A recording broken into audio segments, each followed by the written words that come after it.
Hello, my dear friends. You're in the Military Summary channel, and today we will discuss the situation in the world on the 19th of August of 2026. Today we have lots of very interesting updates, so let's start.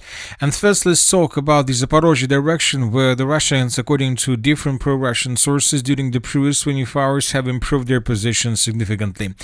Today, the Russians reported that as a result of clashes, the battle for the settlement of Tokmachka has been finished, and these are the changes on the ground.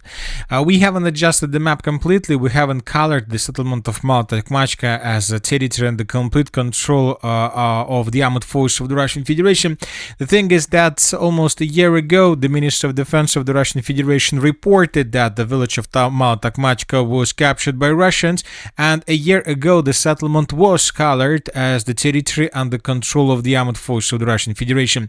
But since that situation, the Ukrainians launched several counterattacks and they recaptured most of the settlement of Tokmachka. So that is why we believe that despite the fact that several reliable pro-Russian sources reported that the settlement of Tokmachka was taken by the armed force of the Russian Federation under complete control, we believe that most likely the Minister of Defense of the Russian Federation will not announce about this the second time.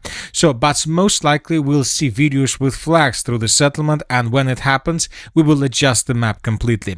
Anyway, once again, very reliable sources reported that the settlement of Tokmachka was captured by the Russians completely, which means that now the Russians have no problems to continue developing their offensive operation, at least along two important lines, along NO8 road and along TO815 road. So now the Russians will accelerate their offensive operation through the rest of the Orikhiv agglomeration, and as we discussed during the previous videos, most likely the Russians would try to finish the battle for the settlement of Tokmachka before the beginning of parliament elections. Meanwhile, lots of Ukrainian soldiers were recorded through the central and the northwestern parts of the settlement and the agglomeration. The Russians continue attacking them with drones and with aviation and with artillery. Furthermore, the sources reported that the Russians also increased their pressure in the direction of the settlement of Orikhiv from the northeast. During the previous 12 hours, we also received lots of updates from this area. Meanwhile, the Russians continue attacking the settlement of Zaporizhzhia. During the previous 24 hours, according to different sources, the Russians destroyed this facility, and this video was published this morning, and here we can see the consequences of the Russian attack. As you can see, the territory was completely wiped out as a result of probably aviation attack. The Russians destroyed this facility that most likely the Ukrainians were used for military purposes. As for massive attacks, as we discussed during the previous video, the Russians are about to finish the preparation before the next attack. Most likely between the 19th and the 20th of August of 2026, the Russians will carry out a mega strike all over the entire territory of Ukraine. And during the previous 48 hours, the Russians were conducting reconnaissance operation. And it seems that the Russians would attack not just the city of Kyiv, the Russians would attack the city of Kyiv and most likely the western parts of Ukraine, regions like Rivne, Lvov, Zhytomyr, and so on.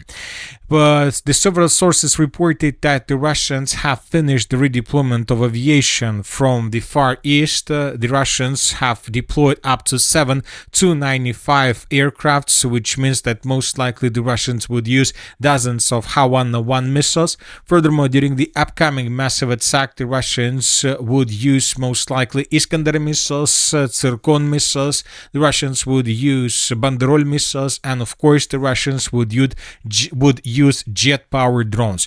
During the previous 48 hours, the Russians were actively conducting reconnaissance operation, trying to understand and trying to find possible routes of attacks. If you remember, just yesterday and this morning we discussed this picture, and according to this picture, the Russians, during the previous 24 hours, tested the territory of Ukraine. The Russians know that they can attack the city of Kyiv from the north because the city of Kyiv is unprotected. The Russians know that they can launch drones from the area of the city of Donetsk, and most likely the Ukrainians would not be able to intercept drones or missiles along the river of Dnipro. And the Russians right now know that they can attack also the western parts of Ukraine if they use the corridor along the border between Moldova and Ukraine. And another important thing that these attacks took place yesterday. The Russians have the map. The Russians understand how exactly the upcoming mega strike would look like. But the most important thing that most likely the Russians would also attack the central and the western parts of Ukraine using Banderol missiles. For example, during the day we received lots of updates that several groups of Banderol missiles were launched by Russians from the territory of Bryansk and Kursk regions, and these groups of Banderol missiles were flying towards the city of Kyiv, and the sources and experts expected that the Russians would attack the city of Kyiv, but we start receiving reports that the Banderol missiles continued advancing further in the western direction, and somewhere at 4 or 5 p.m. of the 19th of August of 2026 we start receiving reports about explosions on the territory of the city of Zhytomyr, and this is the first picture that was published from this area. Later we received additional videos, and in these videos we can see how exactly the Russians were attacking the city of Zhytomyr with Banderol missiles, and later local sources reported that the Russians attacked police department. As a result of attack, casualties were recorded. So now the Russians, according to summarizing every single reconnaissance operation that the Russians carried out since the beginning of the 17th of August of 2026, we know for sure that there are several corridors that the Russians most likely are going to use to attack deep inside of the territory of Ukraine. The first one is the southern corridor. The Russians would use these territories along the border with Romania and Moldova with the purpose to attack the most western parts of Ukraine. The Russians, for these purposes, most likely would use Ha-101 missiles. Most likely we would see dozens of drones of the second generation or third generation. Furthermore, the Russians would use the northern corridor, and using the northern corridor, the Russians, using drones and missiles, Banderol missiles, would attack the territory of the city of Kyiv. And according to the latest report about the situation in the city of Zhytomyr, most likely the Russians also are going to use Banderol missiles to attack further in the western direction with the purpose to attack facilities through the Zhytomyr and Rivne regions. Furthermore, and most likely the Russians would use dozens of Iskander missiles. The Russians using Iskander missiles would attack the territory of the city of Kyiv like this. The Russians most likely would use the territory of Kursk region to attack the city of Dnipro and Zaporizhzhia, and most likely using Ha-101 missiles, the Russians would try to attack through the Kremenchuk oil refinery and through the Kremenchuk region and the river of Dnipro, the city of Kyiv, and facilities around the settlement of Beltserkva from the north. So this is the possible massive scheme of the upcoming mega strike that we might see between the 19th and the 20th of August of 2026. Furthermore, according to information we have, the Russians during the previous 24 hours while they were attacking the city of Kyiv and the settlement of Brovary were conducting active reconnaissance operation over the city of Kyiv. Several military experts have already found out territories where the biggest number of drones of the armed reconnaissance drones of the armed forces of the Russian Federation were recorded. We have this map, and according to this map, the Russians were conducting reconnaissance operation once again over the settlement of Brovary. The Russians were conducting reconnaissance operation over the southeastern parts of the city of Kyiv, over the central and over the western part, which means that once again we will see dozens of missiles in the area. As for the previous attacks, once again, during the previous 24 hours, we received additional information about the city of Brovary. We had reports that the Russians destroyed just a warehouse in the southeastern parts of the settlement. This one, we have pictures and videos on this matter, but later we received another report that the Russians during the previous 48 hours destroyed at least 2 warehouses on the territory of the city, and the second one is this one. And we have also videos on this matter. In this video, we can see emergency teams, emergency crews trying to extinguish the fire, but we see that most likely this warehouse was completely wiped out by Russians.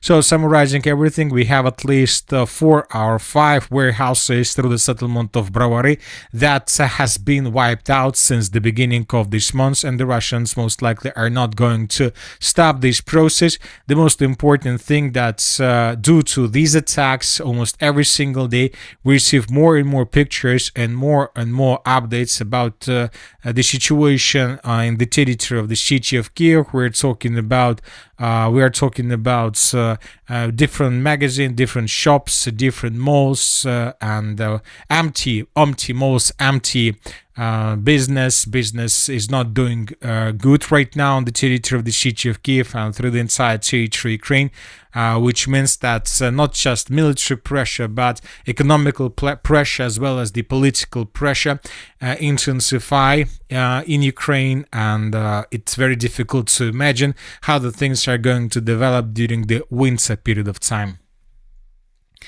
Now let's move further and let's discuss the situation in the Dobropillia direction. During the previous 24 hours, the map has been updated here as well. Here we have the situation by the end of the 18th of August of 2026. This is the end of the 17th of August, and we have changes almost every single day since the 11th of August of 2026. So it's better to discuss from that date. So see, this is the 11th of August. This is the 12th of August. The Russians improved their positions in the area of Druzhkivka. This is the 13th of August. The Russians took under complete control the settlement of Petrivka, and the Russians began fighting for the settlement of Novonikolaevka. This is the end of the 14th of August. The Minister of Defense of the Russian Federation reported complete control over the settlement, but without proofs. The Russians improved their positions around the settlement of Dobropillia. This is the 15th of August. We have no changes. This is the 16th of August. No changes once again. During the 17th of August, the Russians captured the settlement of Andreevka, according to the Minister of Defense, and the Russians improved their positions through the pocket of Zhytomyr Kolodets. During the 17th of August, nothing. During the 17th of August, the Russians reported control over the settlement of Krasnopodilia to the south of the settlement of Dobropillia, and during the 19th of August, the Russians first of all published a video from the area of the settlement of Novonikolaevka, and here we have Russian flags raised by Russians through the settlement. 5 days ago, the Russians reported control over the territory, and now we have video with flags, which means that the Russians indeed managed to improve their positions, and which means that in coming 2 or 3 days we might receive a video from the area of Andreevka as well. And the Russians, during the previous 24 hours, improved their positions through the pocket of Zhytomyr Kolodets. The Russians are advancing along tree lines and fortifications towards villages in this area, and according to this situation, most likely in coming 2, 3 or 5 days, the Russians would improve their positions significantly. Furthermore, today the Minister of Defense of the Russian Federation reported that Russians, as a result of clashes, established complete control over the settlement of VODIANSKE, and we have this video with the Russian soldier and with the Russian flag. Based on this video and based on the report of the Minister of Defense of the Russian Federation, we have adjusted the map. So as you can see, the Russians since the beginning of this month have improved their positions significantly through the entire Druzhkivka Dobropillia direction, and we see that the Ukrainians right now are not able to stabilize the situation. So most likely in coming days we may receive additional surprises from this territory. Now let's move to the Black Sea. During the previous 48 hours, both the Russians and the Ukrainians continued attacking each other. In this video, we can see the moment of the attack on the Greek tanker Skyros near the port of Novorossiysk. Most likely, the Ukrainians attacked this vessel. The Russians, during the next several days, retaliate. The Russians attacked the city of Odesa and the port infrastructure and a vessel offshore the city.